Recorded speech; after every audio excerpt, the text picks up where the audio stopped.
saya Selamis selaku JPP Angkatan 8 dari Kabupaten Demak. Hari ini izinkan kami membersamai Bapak Ibu semua dalam rangka diseminasi atau penyadaran pemahaman apa yang sudah dipelajari oleh JPP harapannya dari program pendidikan guru bergerak sebagai wujud aksi nyata modul 1 dan 4 tentang budaya positif ini didiseminasikan atau disebarluaskan minimal kepada rekan guru di SD masing-masing atau sekolah masing-masing. Salam dan bahagia untuk kita semua. Sebelum kita nanti belajar bersama Bapak Ibu guru ya. Karena di sini saya bukan selaku instruktur, saya hanya orang biasa yang mencoba untuk membersamai Bapak Ibu guru semua dan belajar bersama tentang apa itu budaya positif. Mari kita tarik nafas dulu yang dalam-dalam, ya, hembuskan. Nah, kita tenangkan hati dan pikiran kita kosongkan pikiran dari segala pikiran atau tugas-tugas dan kita dapat hadir seluruhnya di ruang belajar ini. Ya, tujuan diseminasi hari ini Bapak Ibu ada 3. Yang pertama, kami akan berbagi ilmu pengetahuan dan penerapan budaya positif yang telah dilakukan. Kemudian ada menumbuhkan budaya positif untuk yang kelas yang telah disepakati dan mengembangkan profil pelajar Pancasila dalam diri murid. Secara umum, capaian yang akan kita capai hari ini yang pertama, memahami konsep pendidikan menurut Ki Hajar Dewantara, nanti dihubungkan dengan konsep budaya dan lingkungan positif yang berpihak pada murid tentunya.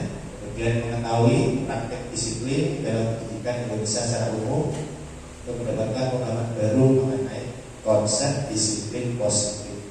Kata kuncinya pada disiplin positif. Dan memahami peran sebagai guru untuk membangun budaya positif dalam menerapkan konsep budaya positif. Apa yang khusus yang akan kita pelajari ada banyak ya. Nanti ada sub-sub materi ada tentang konsep perubahan paradigma stimulus respon atau teori kontrol.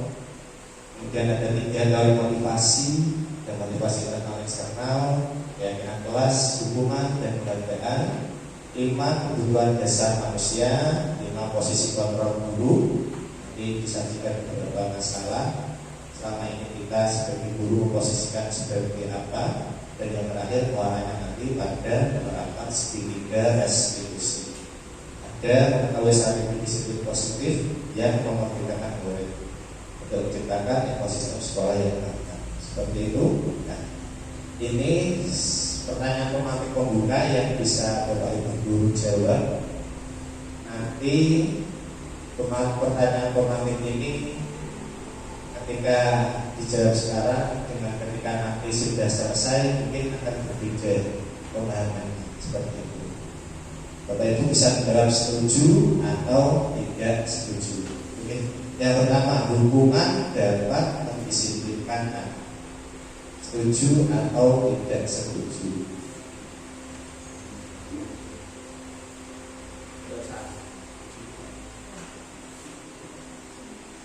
Kalau menurut saya 3 hukumannya seperti apa itu. Dan untuk kedisiplinan anak dan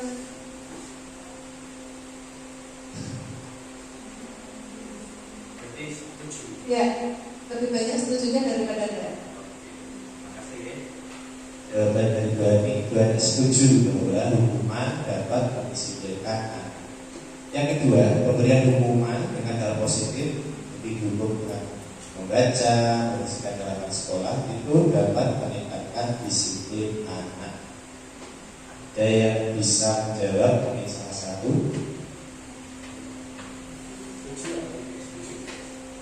Hukuman dengan hal positif seperti baca membersihkan halaman sekolah dapat meningkatkan disiplin anak. Saya rasa setuju. Terima kasih Pak. Dan Pak Danang setuju. Oke, semua jawaban tidak ada yang benar, tidak ada yang salah. Ini namanya persepsi atau pertanyaan pemantik pembukaan. Yang terakhir yang ketiga, memberi penghargaan.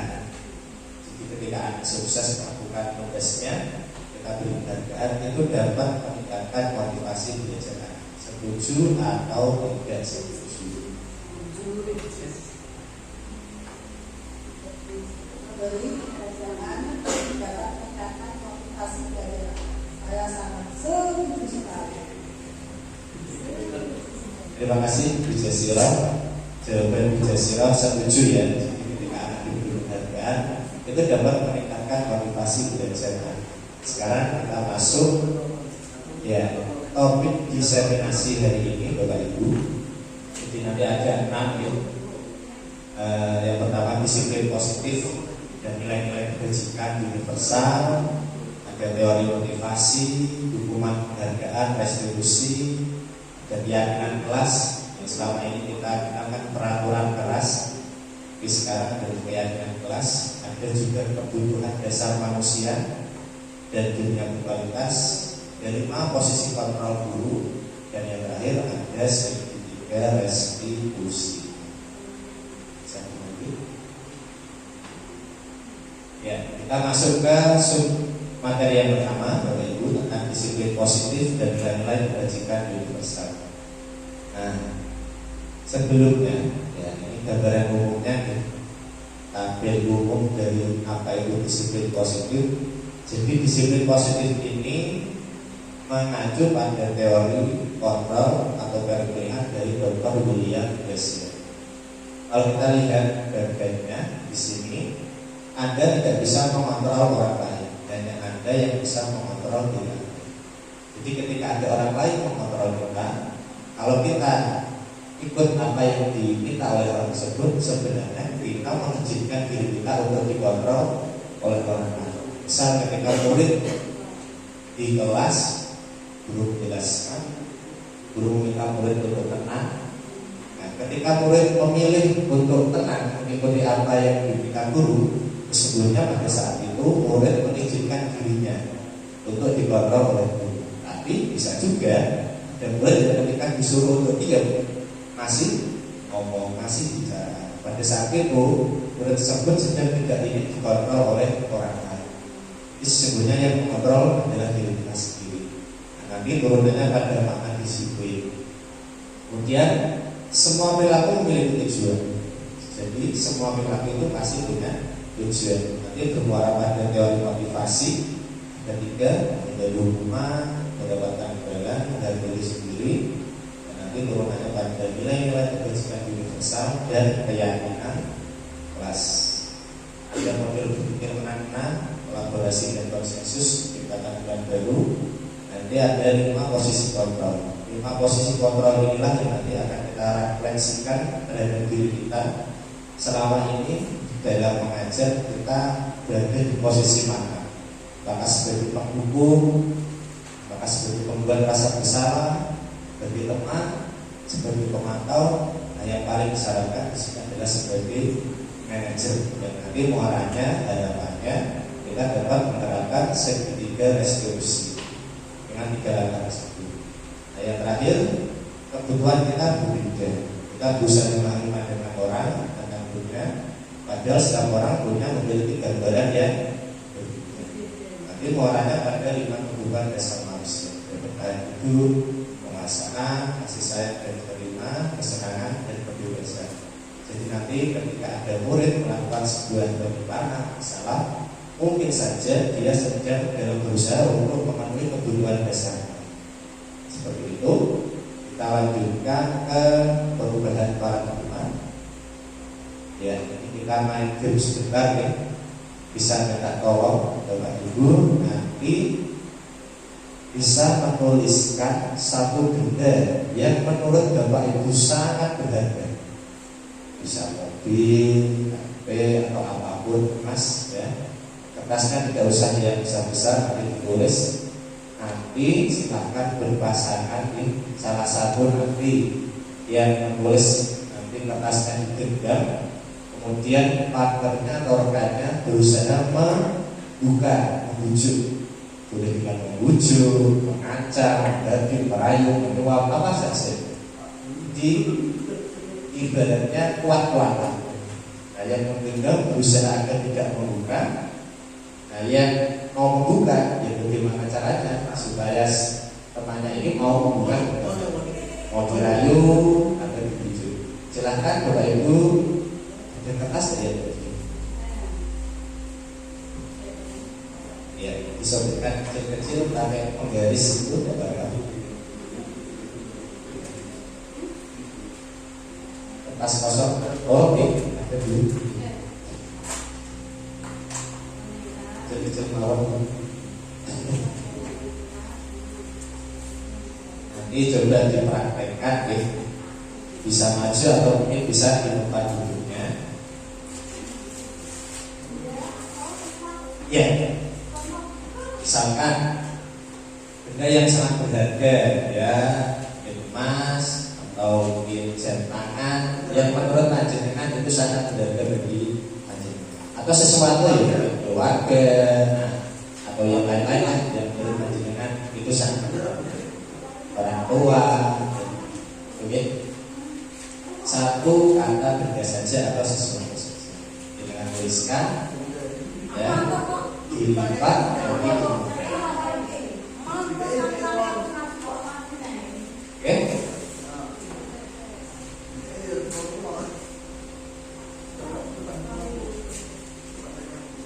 Tidak usah bingung, tulis yang simpel saja. Motor boleh, karena kita juga yang sering bekerja naik motor ya motor dan sangat berharga. Kalau tidak ada motor tapi harus repot-repot.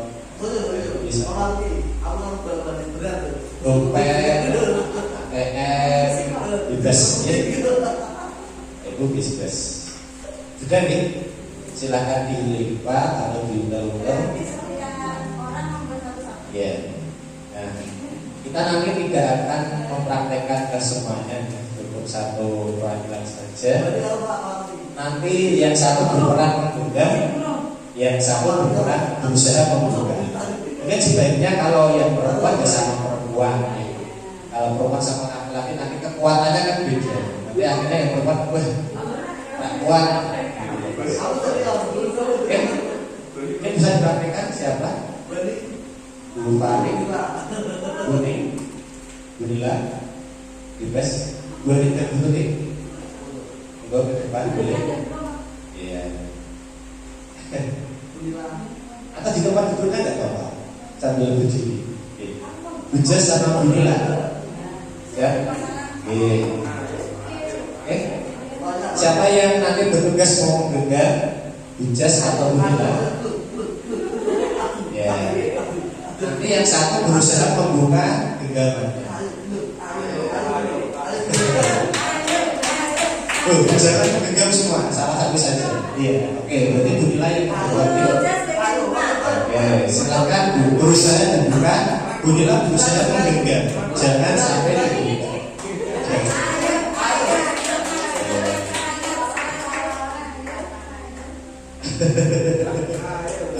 Boleh dirayu, boleh dimarahi.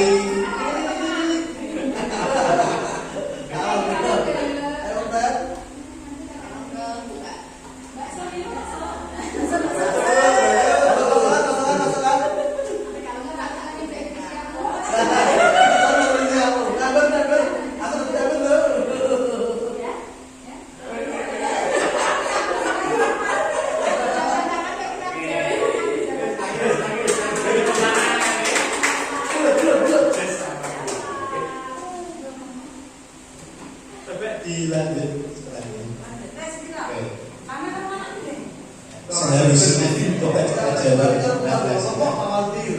Kira-kira apakah Anda akan membuka kepala tangan Anda, tujukan, godaan atau paksaan? Tidak. Harusnya tidak. Tapi karena tadi mungkin Bunila tidak cukup kuat, akhirnya gambarnya dibuka. Ataukah Anda akan bertahan dan menolak membuka kepala tangan sampai separuh Anda? Iya, karena itu adalah sesuatu yang sangat berharga sekali. masuk ke paradigma teori kontrol. Yang pertama, ilusi guru mengontrol murid. Kita sepakati dulu nih, ilusi itu bayangan kita terhadap sesuatu menurut versi kita, bukan menurut keadaan yang sesungguhnya. Ilusi. Yang kedua, ilusi kritik membuat orang merasa bersalah, itu mengeluarkan karakter. Kita ada membuat masalah, kemudian kita berikan kritik dan itu disampaikan ke semua anak-anak sehingga dia merasa bersalah. Ini maksud kita, biar mentalnya kuat. Itu ternyata ilusi. Dia ilusi bahwa semua penguatan positif efektif dan bermanfaat. Dan yang terakhir, bahwa orang dewasa itu punya hak untuk memaksa. Kita sebagai guru, sebagai orang dewasa berhak memaksa murid untuk melakukan sesuatu. Boleh dilanjut? Ya, ini siapa sesungguhnya yang memiliki kontrol? Yang dulu kita mengenal itu stimulus respon. Nah, pemahaman yang baru itu adalah teori kontrol atau pilihan. Kita mencoba mengubah orang agar berpandangan sama dengan kita. Tapi nyatanya menurut teori kontrol, kita berusaha memahami pandangan orang lain tentang dunia. Perilaku buruk dilihat sebagai suatu kesalahan. Dan teori kontrol, semua perilaku punya tujuan. Ketika anak mungkin rame, mungkin saja dia sudah menggunakan kebutuhan dasar berupa kekuasaan atau kebebasan, kesenangan. Dalam perilaku memiliki tujuan. Orang lain bisa mengontrol saya, hanya Anda yang bisa mengontrol perilaku. Saya bisa mengontrol orang lain, Anda tidak bisa mengontrol orang lain.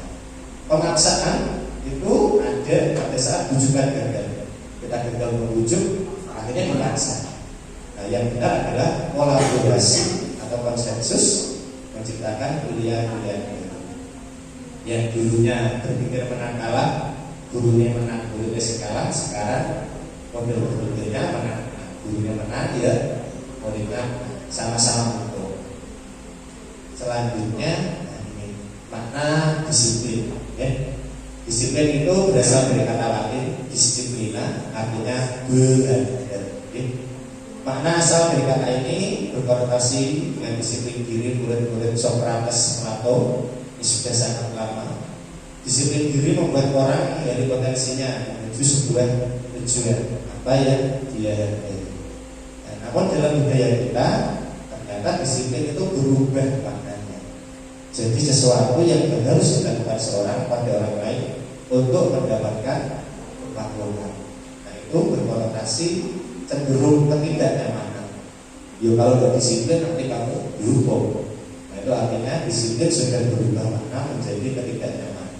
Bukan lagi apa yang kita hargai atau mencapai suatu tujuan yang mulia. Ini nilai-nilai kebajikan universal. Sifat-sifat positif manusia yang merupakan tujuan manusia yang ingin dicapai setiap orang. Jadi tanpa memandang lintas bahasa, suku bahasa. Bisa menolong orang lain, baik menurut orang Papua ya baik, menurut orang Jawa ya baik, jujur. Nah, nanti muaranya pada nilai kebajikan yang ingin dicapai dengan merujuk pada profil pelajar Pancasila.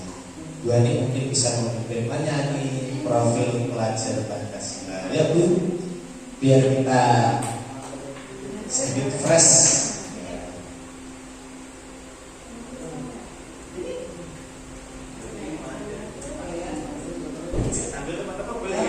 Ambil kedua ya. Kita sama-sama menyanyikan lagu profil Pancasila. 1, 2, 3.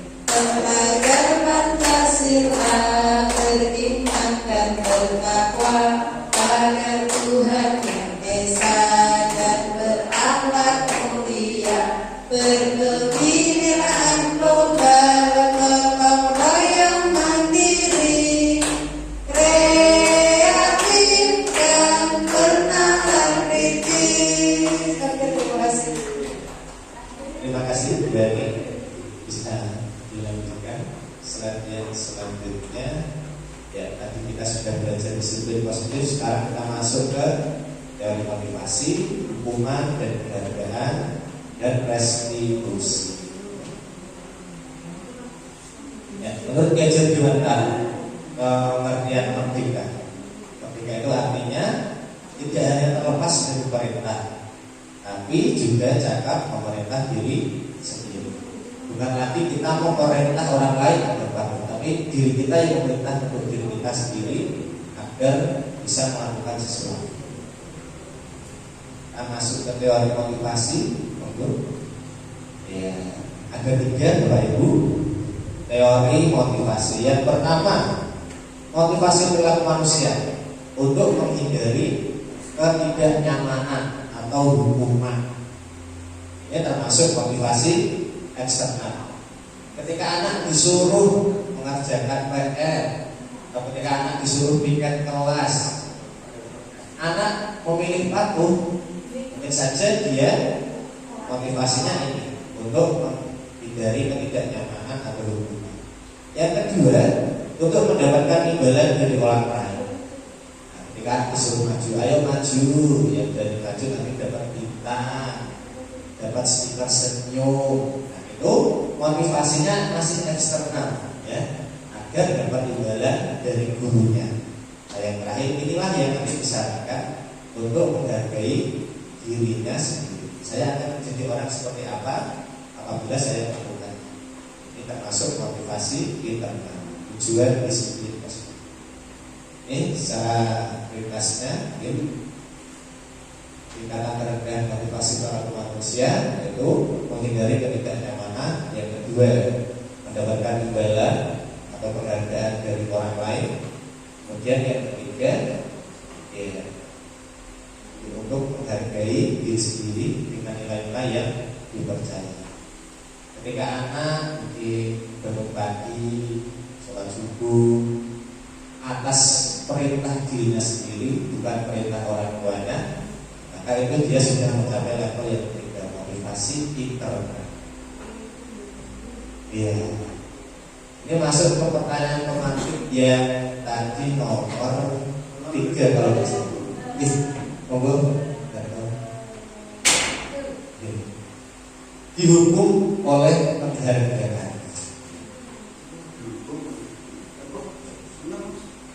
Harusnya penghargaan ini bersifat positif, ya. Nah, tapi kok kalimatnya dihukum oleh penghargaan.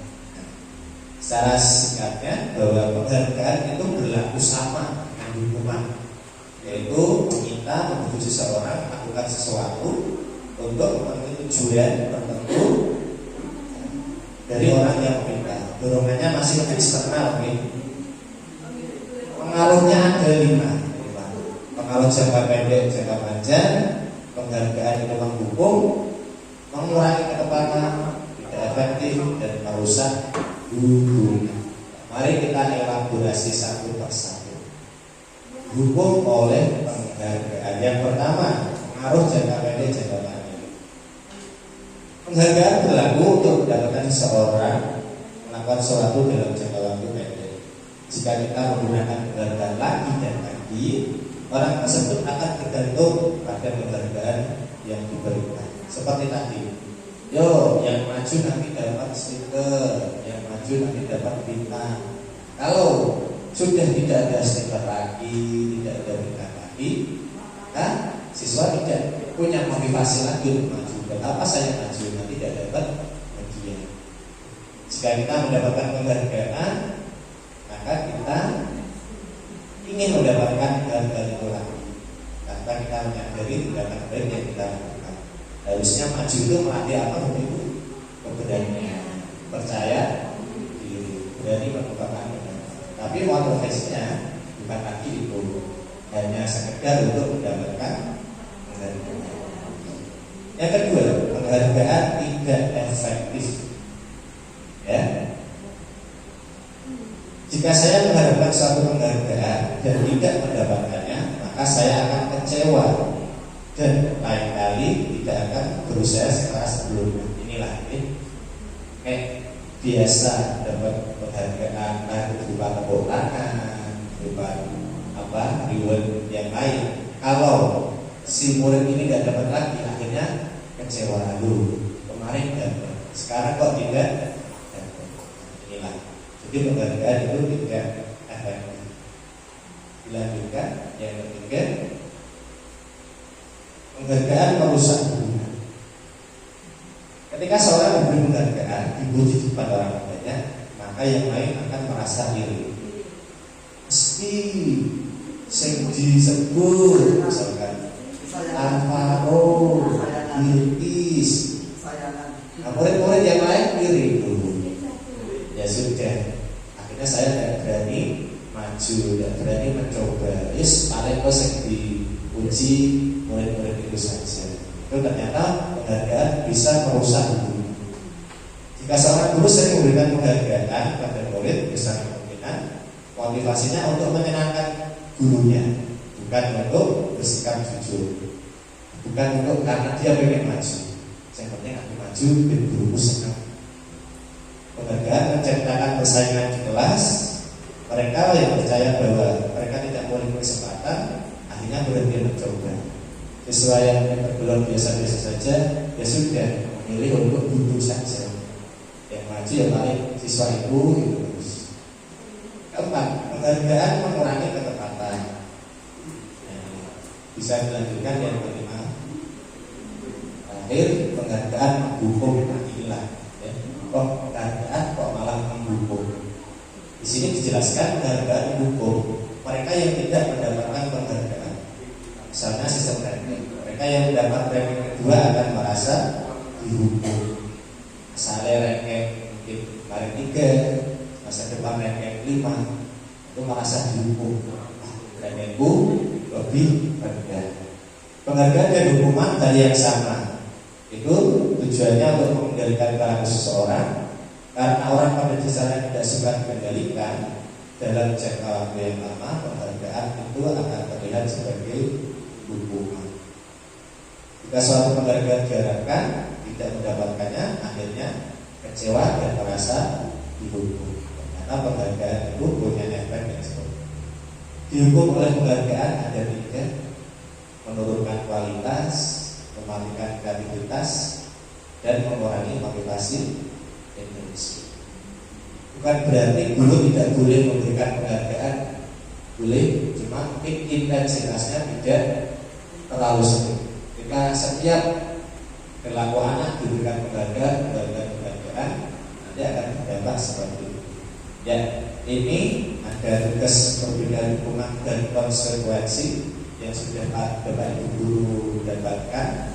Lembar sekecil tadi, nanti silakan Bapak Ibu coba isi, itu termasuk hukuman atau konsekuensi.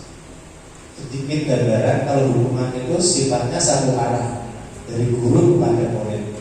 Murid tidak dilibatkan untuk membuat peraturan. Kalau konsekuensi ini kesepakatan. Guru dan murid menyepakati bahwa ketika ada pelanggaran, ketika kamu melanggar ini, kamu akan mendapatkan konsekuensi.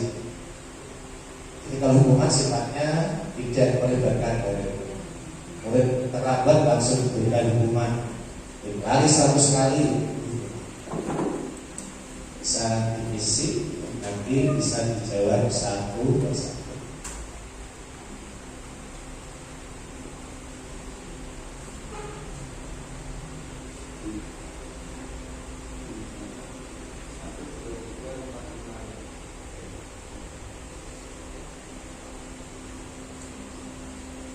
Dan kita akan terus kira-kira jawabannya benar setelah ini hanya untuk merefleksikan saja.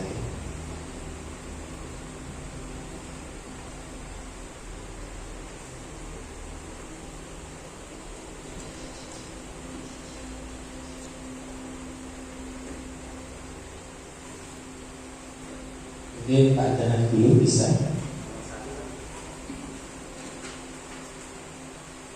Terdapat 100 kali di dalam hidup buku kalimat saya tidak akan terlambat lagi karena terlambat di sekolah. Menurut saya hukuman. Pak Janan menjawab hukuman. Dulu nih nomor 2. Lari mengelilingi lapangan basket 2 kali karena terlambat hadir di sekolah.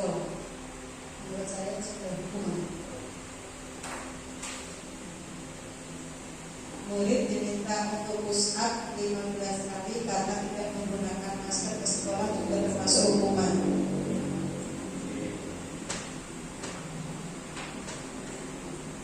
Menggantikan kertas tugas teman yang telah dicoret-coret menurut saya konsekuensi. Membersihkan tumpahan air hujan tidak bersih karena tersinggung pada saat belajar, itu konsekuensi. Benar.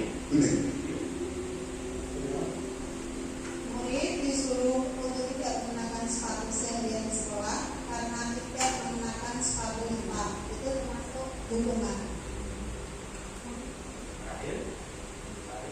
Mari mengiringi lapangan basket berkali karena terlambat 10 menit untuk pelajaran kejuruan hukuman.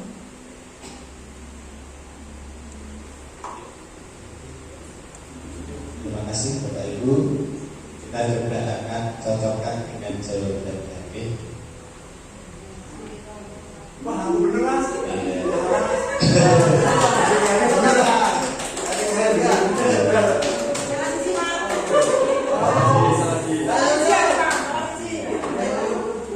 Ini bukan jawaban saya, tapi jawaban dari pembuat bukunya. Jadi yang pertama hukuman, yang kedua hukuman, ketiga hukuman, keempat dan kelima konsekuensi, keenam hukuman, yang terakhir konsekuensi. Dilanjutkan ya, ini perbedaan hukuman dan konsekuensi. Karena tadi kita masih mengawang-awang, sekarang kita belajar bersama perbedaan dari hukuman dan konsekuensi. Sesuatu yang menyakitkan harus terjadi, itu hukuman. Jadi sifatnya sangat menyakitkan. Kalau konsekuensi, sesuatu harus terjadi. Seperti tadi, Lauta membawa sepatu hitam. Di hukumannya disuruh tidak memakai sepatu seharian. Selain merasa malu, murid juga merasa sakit hati. Membuat anak sakit fisik maupun hati untuk jangka waktu yang lama, itu kalau hukuman. Kalau konsekuensi, membuat anak merasa tidak nyaman dalam jangka waktu pendek. Misalkan ketika anak melanggar kesepakatan kelas, membuang sampah sembarangan di kelas, konsekuensinya apa? Ya ikut membantu teman-teman yang dekat kelas. Itu konsekuensi. Kecuali kalau disuruh mengepel satu sekolahan, yaitu hukuman, bukan lagi konsekuensi. Anak membenci kedisiplinan, itu kalau hukuman. Anak menghargai disiplin. Kalau hukuman bersifat paksaan, konsekuensi stimulus. Dia tahu kalau dia melanggar ini, konsekuensinya mendorong anak menyakiti sendiri. Kalau konsekuensi menyesuaikan diri, konsep diri yang buruk, konsep diri yang baik. Anak belajar menyembunyikan kesalahan, ini kalau hukuman ya. Terus kalau konsekuensi, anak belajar mengakui pelakuan. Kalau salah, disembunyikan saja kesalahan biar tidak dapat hukuman. Dan terakhir, akibatnya marah, rasa bersalah, dipermalukan, tidak dihargai, dan konsekuensi kehilangan hak dan tidak nyaman, tapi untuk waktu sementara. Lanjutkan bentuk program kebajikan atau apresiasi. Yang pertama, beri pengakuan secara khusus. Artinya pentingnya ketika kita mau mengapresiasi, kita apresiasi secara khusus pada murid yang ingin kita puji. Beri pengakuan secara pribadi.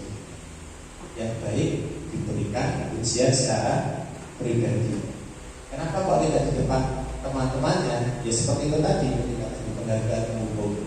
Nanti siswa yang lain merasa bahwa yang dipuji pasti siswa itu, yang dihargai pasti siswa itu. Kalau mau, nanti yang ketiga, beri pengakuan kepada semua murid secara bergantian. Di semua siswanya diberikan pujian, diberikan penghargaan secara bergantian. Terus konsisten, fokus pada proses. Ya. Ini salah satu contoh apresiasi.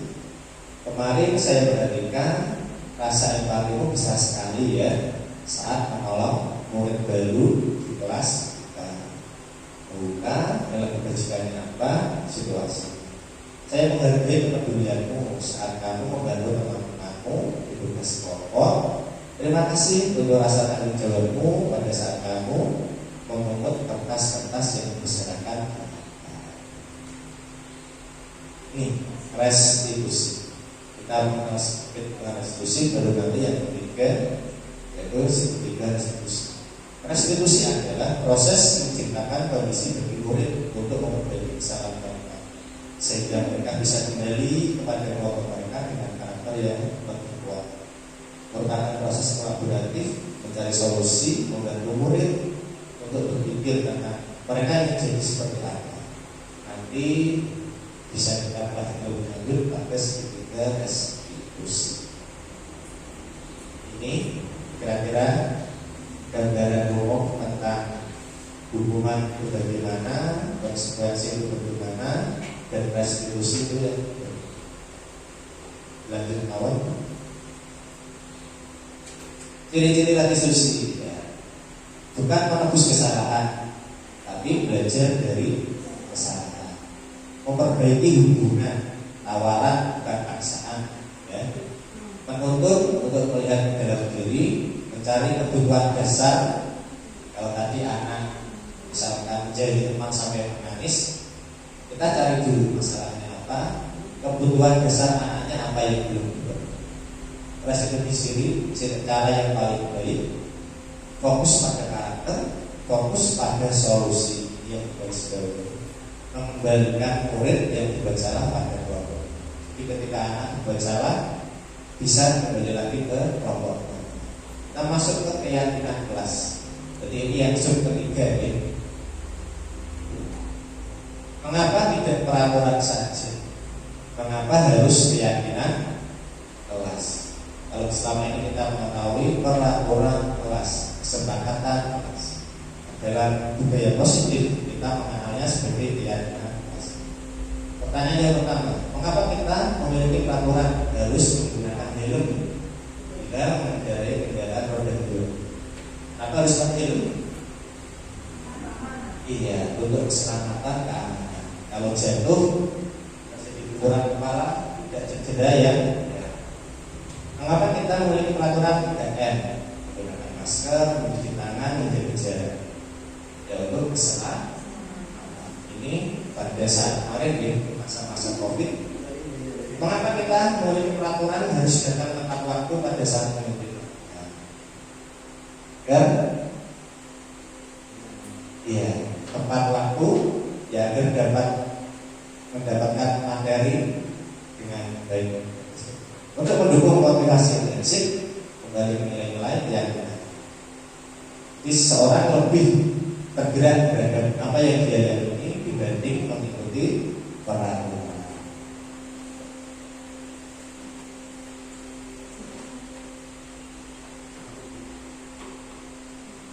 Nanti, ya. Kalau kita mengenal yang pertama peraturan kelas, maka tingkatan selanjutnya adalah keyakinan kelas. Menciptakan lingkungan yang positif, baru nanti muaranya pada budaya positif. Jadi ini keyakinan akan lebih memotivasi.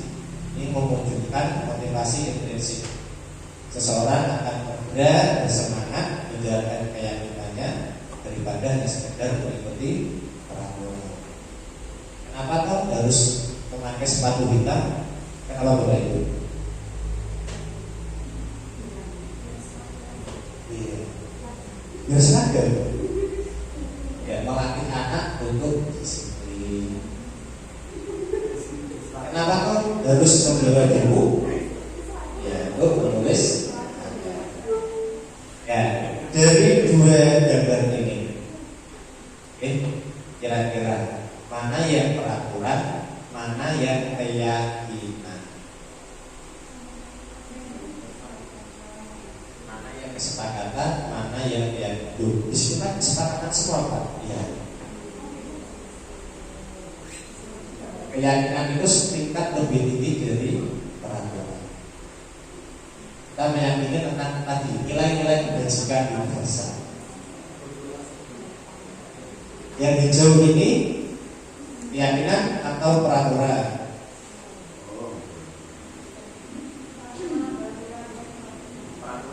Atau kesepakatan?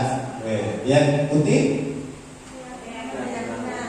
keyakinan atau peraturan? Ya, betul ya. Yang sebelah sana itu keyakinan kelas.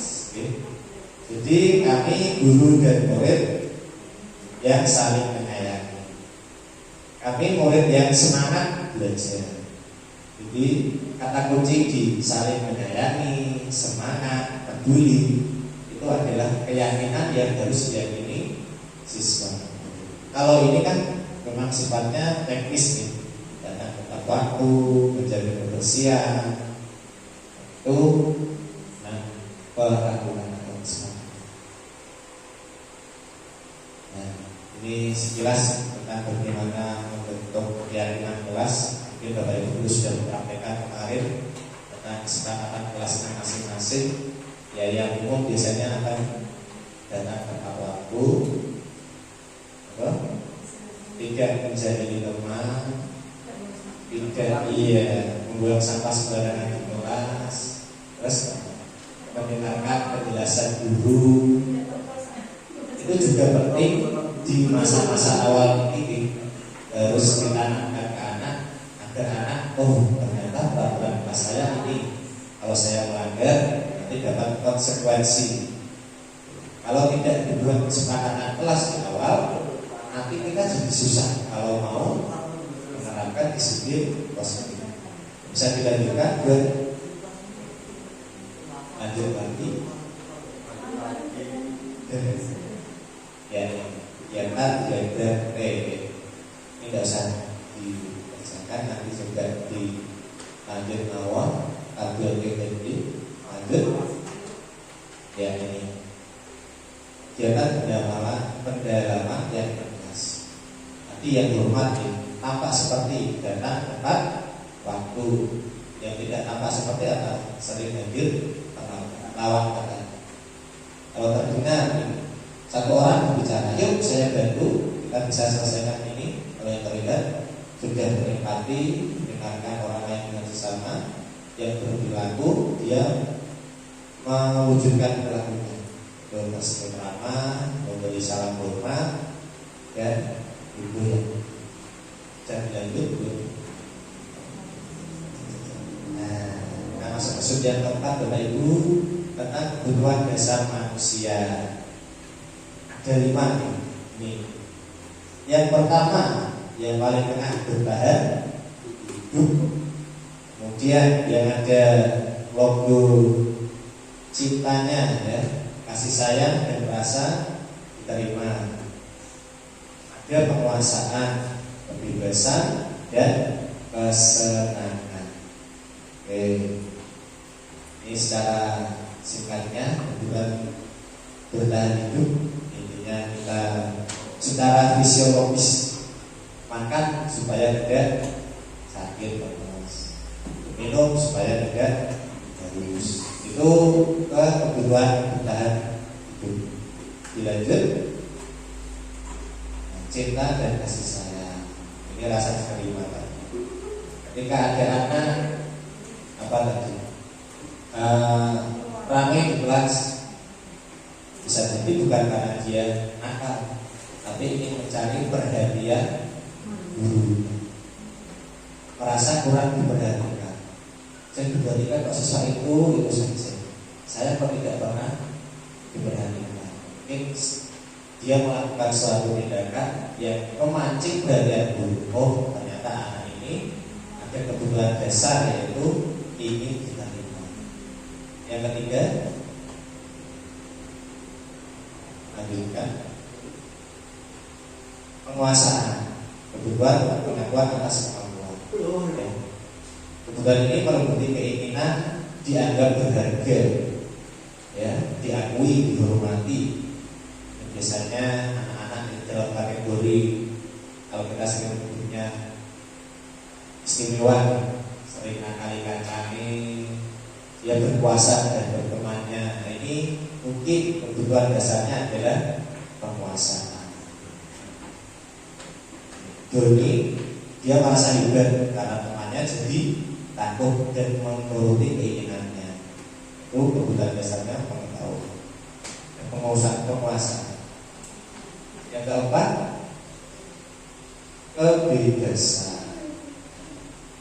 Bila jawaban Doni bahwa dia merasa bosan dengan bekal makanan yang dibawa ibunya, karena ibunya selalu membawakan bekal yang sama, dia ingin mencoba makan makanan punya temannya, itu dia sudah membutuhkan kebutuhan dasar kebebasan. Yang kesenangan, bila melakukannya asas iseng saja, iseng, pengen tahu ekspresi temannya pas kesel, makanannya diambil, itu kebutuhan dasarnya kesenangan. Iya. Coba kita praktek. Bimo, seorang anak TKB itu berlari keluar kelas menuju jalan raya di depan sekolahnya yang ramai dengan kendaraan. Tingkahnya membuat guru berani, KPK ya, bingung dan seringkali lari mengejarnya. Ada beberapa kemungkinan jawaban yang diberikan Bimo. Coba kita identifikasi menurut jawabannya. Kalau jawabannya Bimo seperti ini, kebutuhan dasarnya apa? Ya. Kalau jawabannya Bimo ini, aku senang main kejar-kejaran dengan guru, seru. Kira-kira kebutuhan dasarnya apa itu di antara empat ini? Kesenangan. Oke, coba jawabannya iya. Ya, lanjut. Ibu, kejar aku karena ibu guru sayang aku. Iya, betul sekali. Aku hebat kan, bisa bikin ibu guru kejar aku. Iya, penguasa. Dia ingin diakui sebagai orang yang hebat. Ya, yang keempat, aku bosan belajar mewarnai terus di dalam kelas. Bosan, soalnya bosan. Iya, kebebasan. Ingin merasa bebas. Ya, itu. Materi kelima tentang 5 posisi kontrol. Ya. Coba kita refleksikan kembali Bapak Ibu, apa yang sudah selama ini kita lakukan kepada siswa-siswi kita. Kita sudah berada pada posisi yang mana? Yang pertama, kalau kita perhatikan, ini motivasinya menghukum, membuat orang merasa besar. Ini motivasinya untuk menghindari hukuman. Contohnya, guru menghardik, menunjuk, menyakiti, menyindir. Guru berkata, kalau kamu tidak melakukannya, awas ya. Jadi ada ancaman-ancaman. Hasilnya apa? Murid memberontak. Mudah berbohong. Yang kedua, membuat orang merasa bersalah. Gurunya berceramah, seharusnya kamu itu ya belajar. Ibu kecewa sama kamu. Jadi gurunya berkata yang nanti mengakibatkan muridnya jadi merasa bersalah dengan dirinya sendiri. Guru berkata, kamu itu seharusnya sudah tahu. Ibu lelah sekali mengatakannya. Terus buang-buang. Menyembunyikan menyangka. Nah, ini termasuk yang identitas gagal ini. Kita masuk ke yang tengah, identitas berhasil. Ada teman dan pemantau. Kalau teman itu yang diperbuat gurunya, membuat alasan-alasan untuk muridnya. Ayolah, lakukan demi ibu. Jadi ketika ada terlambat, misalkan siapa, Covid, Mas Covid, jangan terlambat terus. Ayolah, lakukan demi ibu. Jangan terlambat demi ibu. Masa kamu tidak mau? Ingat tidak, ibu pernah membantu kamu. Ini kalau teman. Akhirnya apa? Dampaknya jadi ketergantungan. Ya bu, ya bu.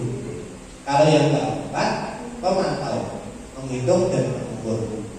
Ketika ada murid terlambat, misalkan 10 menit, kamu terlambat 10 menit. Konsekuensinya apa? Nanti pas istirahat, di kelas 10 menit juga kanggo nyaur keterlambatan itu pemantau. Intinya peraturannya apa, konsekuensinya apa. Nah yang terakhir, manajer ini yang paling disarankan. Ya, apa yang kita yakini, apa yang kau bisa kerjakan. Jadi ketika ada anak mencontek, ayo Mbak, misalkan Mbak Isya tadi mencontek kan, ya tidak apa-apa. Semua orang punya kesalahan. Kira-kira kenapa Mbak Isya mencontek? Ya karena tidak belajar Pak. Ya, sekarang coba solusinya apa Mbak biar tidak mencontek lagi? Ya belajar dengan malamnya. Jadi anak diberikan tawaran solusi untuk mengatasi masalah. Ya, lanjut.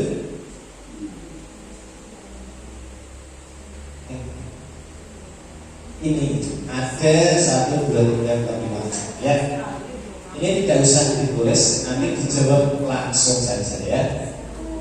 Bisa Bapak Ibu tuliskan saja di belakang sini tidak apa-apa ya. Untuk yang lembar kecil tadi ya, ditulis di belakangnya 1, 2, 3, 4, 5. Nah, 1 ini posisi motor guru seperti apa? Tadi kecewa. Kecewa tadi apa kecewa? Oke, tadi kan ada pembunuh, pembuat orang merasa bersalah, pemantau, teman, yang terakhir manajer. Jadi jawabannya di antara 5 itu. Yang pertama, saya kecewa sekali dengan kamu. Ya, itu yang dituliskan. Merasa bersalah. Kamu tidak pernah benar melakukannya. Ya, boleh diulangi ya.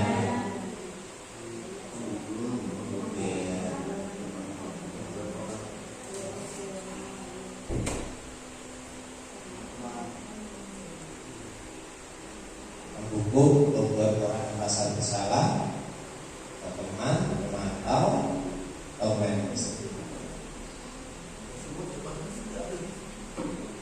Ini kata kuncinya ada di kata-kata itu. Ya. Kecewa. Ayolah aku ibu. Kalau memantau.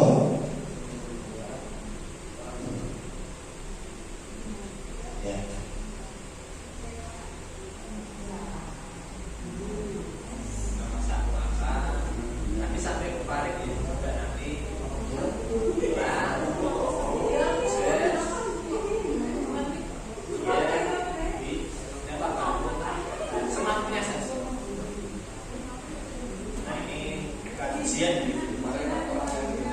Berbagi pengalaman, pemahaman. Jadi sifatnya bukan ujian, salah tidak.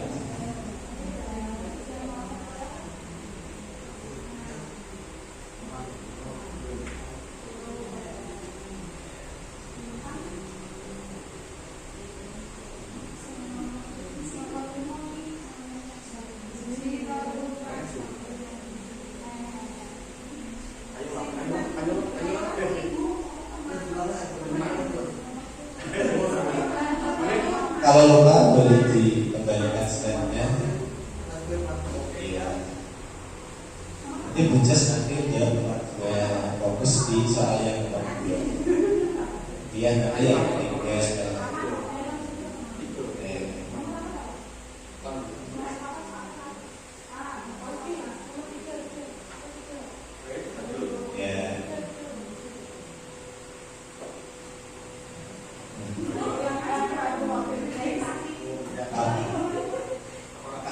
Hukum, membuat orang merasa bersalah, teman, pemantau, atau manajer.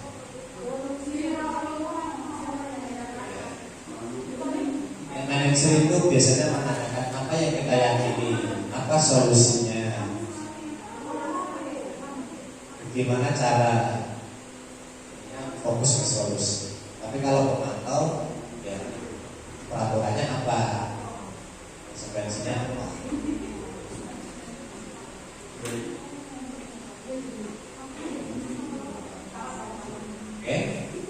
Ya.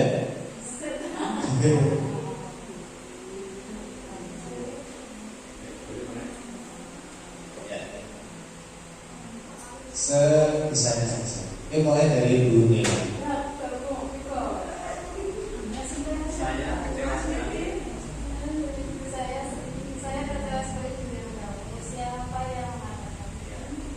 Seperti apa? Pembuku atau pembuat orang masak pesawat?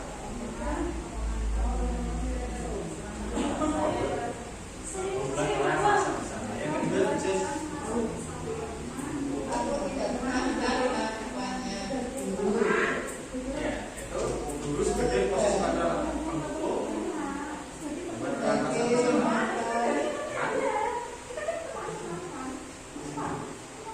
Kamu tidak pernah benar melakukannya.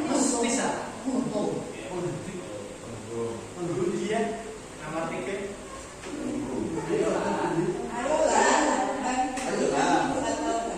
Ya. Siapa yang mengatakan teman? Oke. Terus sebagai teman deh. Bali garis. Apakah kamu mendapatkan satu kebenaran dari ini? ya sebagai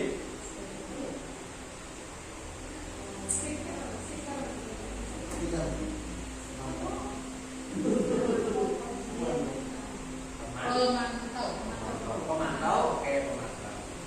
Udah pasti Bagaimana kamu bisa menyelesaikan masalah ini oke. sebagai lokal manajer? Manajer. Oke. Terakhir ya. Selalu ya Pak. Obat orang rasa bersalah.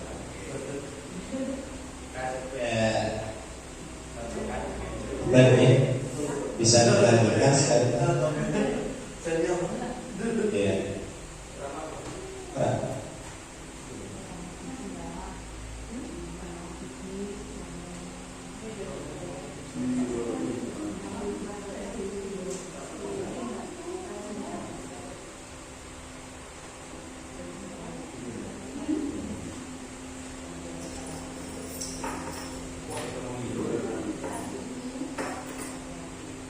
Ya ini jawabannya.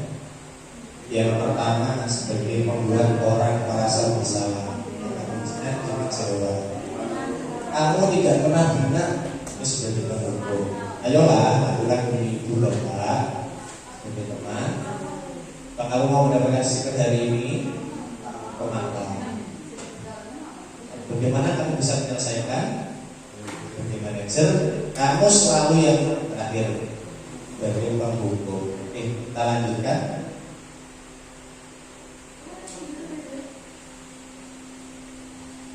Oh.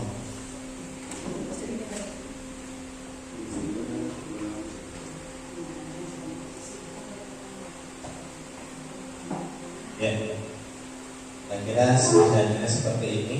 Kira antara peraturan memantau konsekuensi dia diberisah dengan nilai-nilai manajer untuk memperbaiki. Kalau kamu tidak, saya akan beralih ke apa yang kamu yakini, bagaimana memperbaiki masalah. Lanjutkan. Ya, yang terakhir tentang segitiga restitusi. Ya. Apa itu segitiga restitusi? Segitiga restitusi adalah proses dialog antara guru dan siswa yang sedang memiliki masalah untuk bersama-sama mencari solusi dan memberikan pemahaman terhadap nilai yang. Langkah yang pertama ini menstabilkan identitas. Jadi ketika ada anak berbuat salah, jangan langsung dibentak. Kalau menurut teori, apa yang seharusnya dikatakan? Ada banyak, salah satunya tidak apa-apa. Setiap orang pasti punya salah. Jadi ketika anak berbuat salah, bukan langsung dicat, tapi identitasnya kita stabilkan. Karena ketika anak merasa membuat salah, dia tahu, misalkan ketika dia datang terlambat, dia tahu bahwa dia salah. Jangan malah semakin disalah-salah. Tidak apa-apa. Setiap orang pasti punya kesalahan. Pak Guru juga dulu pernah berbuat salah. Maka selanjutnya validasi kebutuhan. Kita menanyakan kenapa kok terlambat, kenapa kok mencontek. Baru nanti dihubungkan ke menanyakan yang benar. Bisa dilanjut? Ya, yang pertama ini menanyakan yang juga dilanjutkan. Ya. Yang betul ini menstabilkan identitas dulu. Ini kata-kata yang bisa dipilih oleh guru ketika anak melakukan sebuah kesalahan. Berbuat salah itu hal yang manusiawi. Mungkin tidak ada manusia yang sempurna. Bapak Ibu juga pernah berbuat salah. Kita pasti bisa menyelesaikan permasalahan. Bapak Ibu tidak tertarik untuk mencari tahu siapa yang benar, siapa yang salah, tapi tertarik menyelesaikan masalah. Terus sopos yang benar, sopos yang salah, Pak Guru tak tertarik. Yang penting diselesaikan masalah. Dan lagi kalau kamu menyalahkan dirimu sendiri terus menerus, apakah kamu bersikap baik pada dirimu? Tidak. Jadi intinya adalah untuk membuat anak yang merasa gagal dikembalikan dulu kondisinya dan dia merasa positif. Oh ternyata Pak Guru juga pernah berbuat salah. Yang kedua dilanjutkan ya validasi kebutuhan. Ini berfungsi untuk membantu murid mengenali kebutuhan dasar yang dipenuhinya ketika mereka melakukan kesalahan. Pada dasarnya setiap tindakan manusia punya tujuan. Tinggi, hidup, kasih sayang, penguasaan, kesenangan, kebebasan. Kata-kata yang bisa dipilih oleh guru. Kamu bisa saja kan melakukan hal yang lebih buruk, tapi kamu tidak melakukannya. Kamu pasti punya alasan ya. Ketika anak mencontek, kenapa kau mencontek? Alasannya apa? Semalam tidak belajar Pak, tadi baru kesiangan Pak. Kira-kira kita memvalidasi kebutuhannya apa? Kalau sudah tahu kebutuhannya, kembalikan slide yang pertama tadi, menanyakan keyakinan. Nah ini yang terakhir. Karena sudah melihat kesalahannya, dihubungkan dengan nilai yang diyakini. Apa nilai yang sudah kita sepakati? Ya?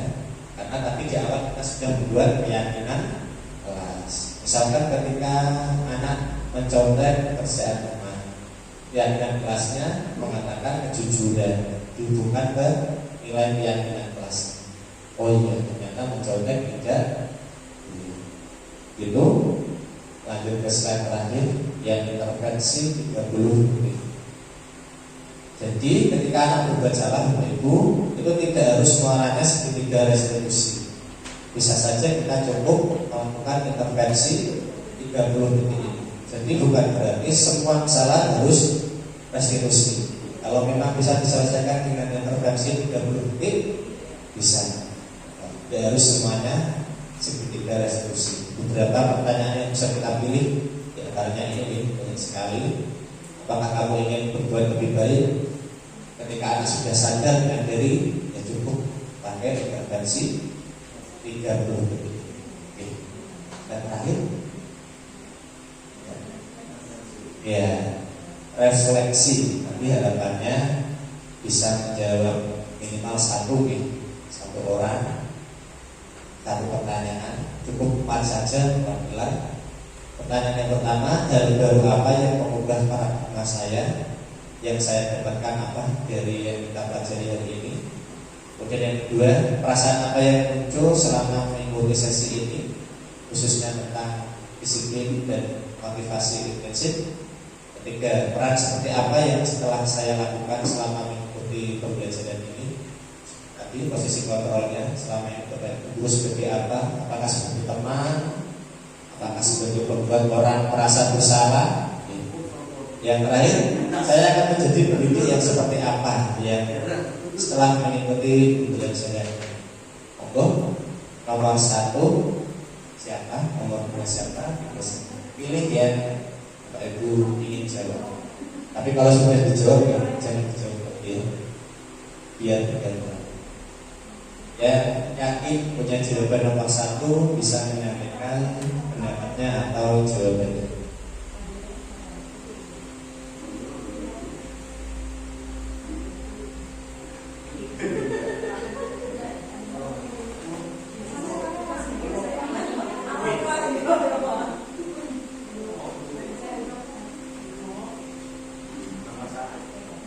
Itu ya karena mencoba setelah saya klarifikasi ya hal baru apa yang berkembang di saya yang saya tadi tertarik dengan tadi Pak yang 5 kontrol dan mungkin selama pembelajaran ini setelah kita berpakat itu saya sadar diri saya belum seperti itu masih banyak kekurangan maka saya tertariknya nanti setelah ini kalau bisa minta itu yang 5 kontrol ya karena dia mendukung dia dulu sebagai pendukung membantu dan sebagainya itu yang merupakan hal baru bagi saya yang ingin saya tahu lebih lanjut. Terima kasih Bu Tuti atas jawabannya bahwa Bu Tuti paradigmanya jadi berubah yang semulanya ternyata selama ini saya perannya sebagai penghukum, maka peran yang baik tadi untuk menuju identitas yang sukses dan masyarakat adalah sebagai manajer. Memang masih butuh proses untuk menuju ke sana. Yang kedua, perasaan apa yang muncul selama mengikuti sesi ini, khususnya mengenai makna disiplin. Tadi ya, disiplin itu artinya belajar. Selama ini kita meyakini disiplin itu dengan ketidaknyamanan. Disiplin harus seperti ini. Nah, perasaan yang muncul setelah mengikuti sesi tentang disiplin dan motivasi intrinsiknya apa? Mungkin Pak Darto atau mungkin Bujes.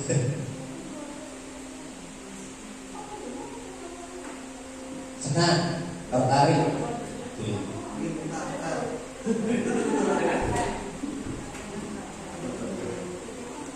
Rasanya bermanfaat selama saya seperti ini. Ternyata masih banyak hal yang masih saya belum tahu. Saya ingin tahu, belajar, makanya saya ingin mencoba untuk dapat diterapkan dalam pembelajaran pelajaran pada pelajaran umum. Terima kasih Kak Dana. Bagus sekali nih jawabannya bahwa memunculkan perasaan rasa ingin tahu yang sebelumnya pemahamannya mungkin dulunya seperti ini, setelah belajar bersama tentang disiplin dan motivasi intrinsik punya pemahaman baru. Yang ketiga, peran seperti apa yang telah saya lakukan? Ya, ini kaitannya dengan 5 posisi kontrol. Peran apa yang selama ini Bapak Ibu saya lakukan? Berarti, ini, Fahri.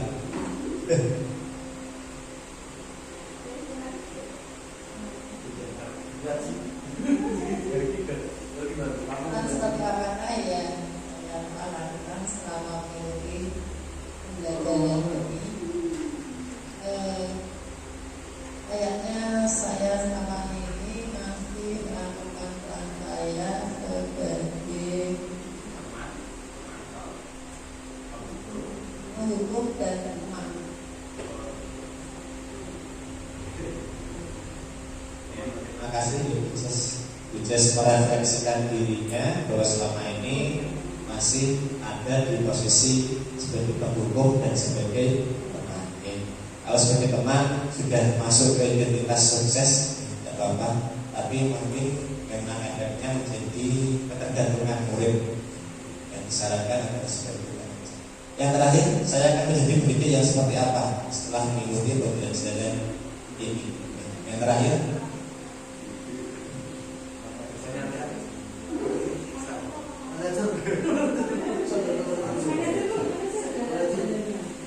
Saya akan menjadi pendidik yang seperti apa setelah mengikuti pembelajaran ini. Setelah mengikuti pembelajaran ini, tentunya karena manajer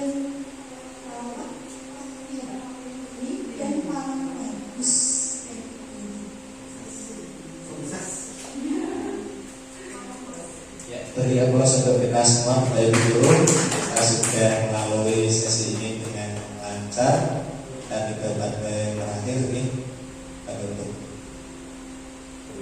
Ya, terima kasih atas kehadiran, semangat dan bersama Bapak Ibu Guru dalam ruang belajar kali ini, dalam disiplin hari ini. Semoga ilmu yang kita pelajari bersama ini bisa memberikan manfaat dan dampak positif bagi perubahan paradigma budaya positif, utamanya di sekolah kami. Kami selaku tidak dapat mohon maaf jika terjadi banyak kekurangan. Jika ada hal-hal yang baik bertentangan dari Allah, jika ada kekurangan dan kesalahan bertentangan dari kekurangan saya sendiri. Kami akhiri, wassalamualaikum warahmatullahi wabarakatuh.